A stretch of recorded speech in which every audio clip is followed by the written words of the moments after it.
Sometimes, all it takes is one complaint to open up a Pandora's box of crime. Such was the case when Postal Inspector Daniel Wessel looked into a complaint from a business in Mississippi. The businessman mailed some personal and business checks that were stolen and never made it to their intended recipients. Then his identity was stolen. The case had all the signs of a Felony Lane Gang style case. Originating in South Florida, these loosely organized criminals have been in existence for 20 years, running crime sprees involving widespread fraud and identity theft. Inspector Wessel's investigation led him through Ohio, Kentucky, and back to Alabama. This gang, led by Dominic Lamar Campbell of Miami, produced counterfeit checks, false driver's license, and fake credit cards, using identity information stolen from the U.S. mail.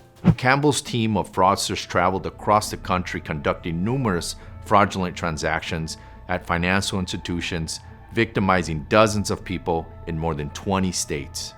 The crime spree ran unchallenged until Campbell's gang decided to move into southern Mississippi and southern Alabama, where they ran up against Postal Inspector Wessel. By that time, the conspiracy had evolved from burglaries to steal personal information to a more sophisticated scheme. Campbell was no longer breaking into businesses and smashing car windows to steal victims' identities and checks.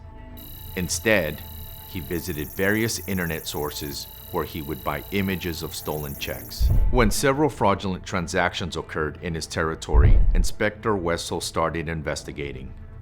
In February 2023, two of Campbell's gang members orchestrated a series of fraudulent check transactions at banks in the Mobile area, netting thousands of dollars. The next day, police in Kentucky arrested the fraudsters during a traffic stop. Police seized cash, fake identification documents, forged checks, and stolen identity information. Campbell's fingerprints were found on various items of evidence in the car. Arrests piled up when members of Campbell's crew committed more fraudulent transactions at banks in Mobile and Mississippi. Cell phones were seized from the co-defendants. The phones contained text messages from Campbell referencing fraudulent checks and identification documents that he sent to his co-defendants at various locations throughout the United States.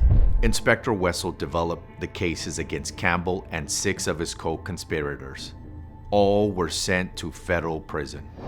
Campbell was sentenced to 84 months in prison and ordered to pay almost $90,000 in victim restitution and forfeited $14,336 to the United States. Thanks to the tenacious efforts of Inspector Wessel and his 31 local, state, and federal law enforcement agency counterparts, Campbell's gang members paid a steep price for their crimes.